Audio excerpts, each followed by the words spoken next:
Hi, Leah Jorgensen here. I'm working from my home office today, and I thought I'd open up 2 bottles of my recently released red wines. My 2015 Oregon Touraine Vin Rouge. This is about 40% Gamay Noir and about 60% Cabernet Franc. And then my 2015 flagship Cabernet Franc wine from Southern Oregon, formerly known as Lowaregan. But we are moving forward and focusing on, ooh, that was my cat, move your tail. Focusing more on the vineyards and the region of Rogue Valley and Applegate Valley for my Cabernet Franc wines. So I thought I would start with this Gamay Cab Franc. I love the color, I always have. This blend is actually the very first red wine I produced in 2012. I made my first wine in 2011, the Blanc de Cabernet Franc, which has become my signature wine. And in 2012, I added a red. I added 2 reds. I did a flat track Cabernet Franc, which is basically a reserve level Cabernet Franc. And then I did this blend inspired by the red blends in the Touraine region of the Loire Valley, where Gamay Noir has quite a central part in many of those delicious blends. So the Gamay in 2015 is from Haviland Vineyard. I'll go ahead and just stick this right here. And that is in the, basically near the Van Duzer corridor in the Willamette Valley. It's farmed by a fellow named Jeff Haviland. And I went to school with Jeff where I studied winemaking back in 2009 and 10, a few years ago. And you know, this vineyard is an interesting location. It's part of what is considered the Perrydale Hills, although that is not the name of the AVA that will eventually be recognized with this particular area near the Van Duzer corridor. But what's nice about this area, this part of the vineyard, it's a pretty decent elevation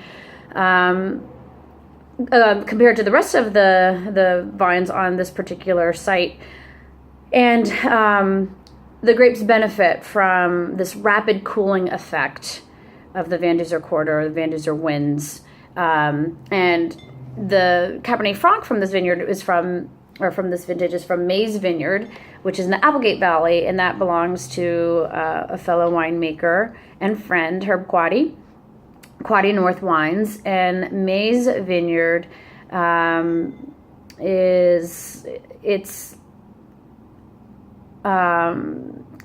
I believe the vines are planted at 45 degrees to the east of the north, so there's a little bit more light exposure in this particular site during the high summer with southeast exposure. And I love this particular vineyard. It's actually where I source the grapes for my Blanc de Cabernet Franc.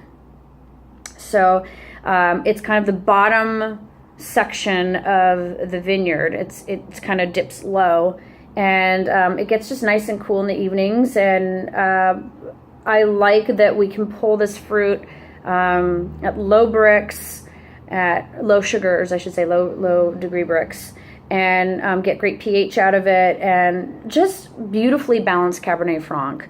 I work with Herb to mitigate the methoxypyrazines, which are the compounds that give that green bell pepper vegetal quality to Cabernet Franc wines, also Cabernet Sauvignon and Sauvignon Blanc wines. And so by paying attention to when leaf removal takes place as well as when irrigation takes place, we are able to dial that back and really focus on the fruit character that can come through for Cabernet Franc, the raspberry, the plum, just beautiful fresh fruit, whereas that green vegetal quality, bell pepper, pea shoot, jalapeno, whatever, that's secondary or even tertiary. It's not the first thing you're going to get when you taste this wine. So here we are with this blend, Gamay Cab Franc, one of my favorite blends. I just love this wine. Actually, I'm going to pull from my shelf one of the inspirations. Of course, Clos Rouge Blanche. which is no longer in production. This is a 2014 as well. This is really the inspiration behind the wine I made because, wow, it's a Louis Dresner selection. People who know Dresner wines, who know Loire wines, know this wine. It's just a lovely little petite. They call it a Cuvée Pif. And it's just an exceptional, fresh, bright, beautiful, easy drinking Gamay Cab Franc blend. Probably one of my favorite wines of the world. So that was the inspiration behind this Gamay Cab Franc. And what I love about this wine, oh gosh, is that you just do get the soft floral component to it. I mean, really, it's violets and carnations and rose petals, and always has this gorgeous color. I don't know if this is giving it justice. But aromatics of ripe cherry, raspberry, cassis, hibiscus. I always get a little cigar box in there from the Cab Franc. Vanilla bean, black pure tea, and what I get is pink peppercorn. I just love those fusions of aromatics. I'm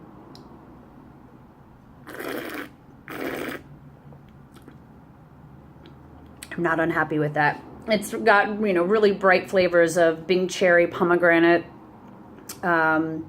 raspberry, cranberry. The cranberry's subtle, but even a little bit of cocoa powder on the finish, clove, roasted bell pepper.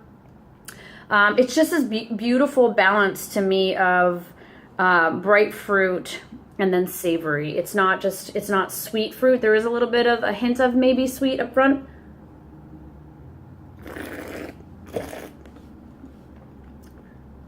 But it's really bright. I love this wine served slightly chilled. I never have this at room temperature because it should be cellar temp. 55 to 64 degrees ideal. It really softens the wine. It's smooth. I mean, look at that color. It's just really bright, fresh, great acidity, juicy, rich, soft tannins. I think this is my favorite red wine that I make. I mean, I've always loved blends in general. And maybe I'll take that back because I'm really excited about my reserves that I'll be releasing in November. But in the meantime, this has just been a crowd pleaser. It's great with food for people who love Pinot Noir, people who love Gamay, or just these juicy wines with great acidity that go with, like, you know, a plethora of food choices. This wine is a crowd pleaser. Restaurants will love this wine. It's a great glass pour. So I'm excited about that. And next I'm gonna taste the 2015 Southern Oregon Cabernet Franc. I'm gonna, where's my spittoon when I need it? The nerd that I am, I use old chemistry glassware in my home, either for pouring water or for dumping wine. Oh, that seems such a waste. But I have work to do. I can't drink all this today. All right, here we go. Cab Franc from Southern Oregon. I'll leave this here too on camera. My limited camera space. Hello. What can I say about my Cab Franc? Well, obviously Cab Franc is the heart and soul of what I do. I love Loire Cab Franc. I always have. Just the suppleness, the elegance, the myriad of flavors, aromatics. It's so complex and so interesting to me and so wonderful. So it's a pleasure for me to make Cab Franc wine. And this vintage, 2015, we like to talk about Oregon vintages, and it often gets really laden on what's happening in the Willamette Valley, right? So if it's hot in the Willamette Valley, we assume it's going to be hot everywhere. The truth is, yeah, it was hot in Southern Oregon, but I feel like for the few years that I've been making Southern Oregon Cabernet Franc, I've seen more consistency than inconsistency. Yeah, there's some heat. Yes, that's expected. 2013, there were fires from storms, electrical storms. I mean, there's things that we can take note of that have happened, episode series. But by and large, 15 to me was really consistent. Bud break occurred about maybe 2 weeks ahead of schedule. So yes, early. But the season started out warm. It was perfect weather all summer, and there were heat spikes mostly in July and August, and there were perfect ripening conditions all the way through until we picked. So as a winemaker, I love the ease of monitoring fruit ripening in Southern Oregon. It's, to me, pretty easy. It's really, it comes down to taste, sugar levels. Like, when do you want to pick? I mitigate on flavor always, and I trust the growers I work with to taste through and let me know, is it green still? Is it too green? Are the seeds lignifying? Are we getting browning? Is it, what's happening in the vineyard? And then I'll make the decision of when to pick. But yes, there was heat. Yes, it was an early harvest. But the fruit was seriously concentrated and balanced. I mean, it was very aromatic in the winery during fermentation. Beautiful confectionery. I call it like raspberry pie baking at home. You know, when you walk in and you smell a pie baking, it's so good. That's what these fermentations smelled like. Of course, we use deficit irrigation as needed per site in Southern Oregon. And leaves were pulled right after fruit set. So all of these things we're taking into account of how to care for Cabernet Franc so that we can get fruit-driven, beautiful, textured, elegant wines, not these weirdo, disjointed, bell pepper, splintery Cab Franc wines that unfortunately have been in the market for a long time for American Cab Franc. Okay, so this is from Crater View Ranch and Sundown Vineyard, both in the Rogue Valley. And my cat's gonna whip around again. There's her tail. But I love this wine. I tasted this right before I was going into bottling, and I just had so many epiphanies with it. It really has really turned into something that I'm so proud of, because now I feel like I'm understanding how to make Cabernet Franc. I feel like I'm getting a sense of style and preparation and what I need to do when we pick and what I need to do immediately in the vineyard.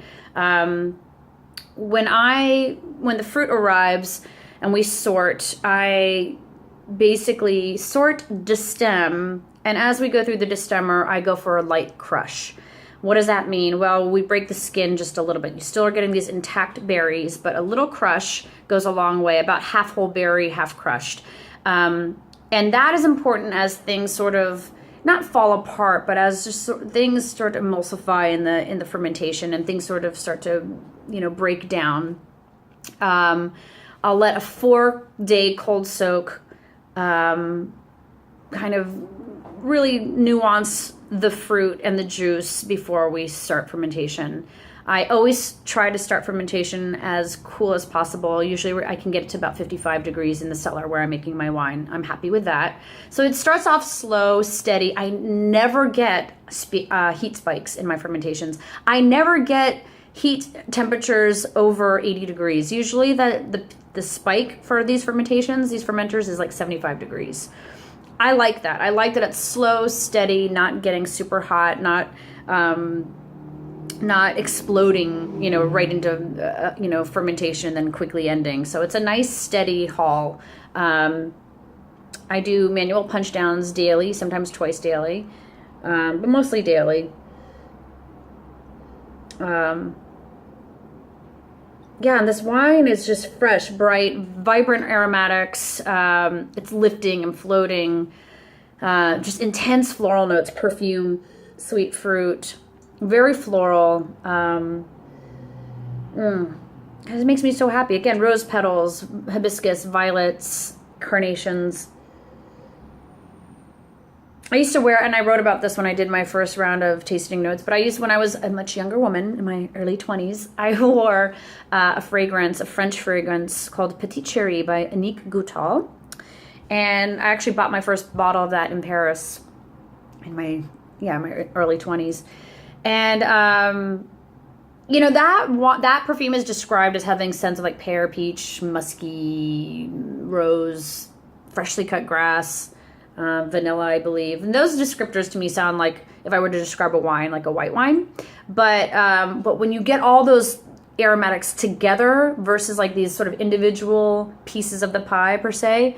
The alchemy of those scents, when they coalesce, they create something that smells like nothing like those individual oils, but like something more of this magical emanation, this sort of ethereal woodland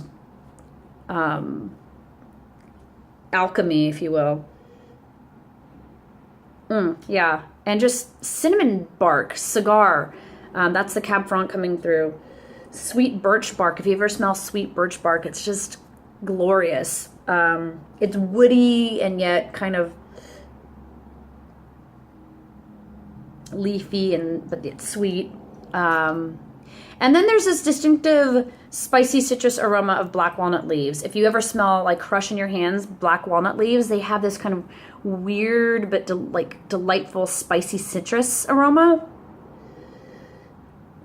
And then, you know, brambles, blackberries all over, ripe cherries. Okay.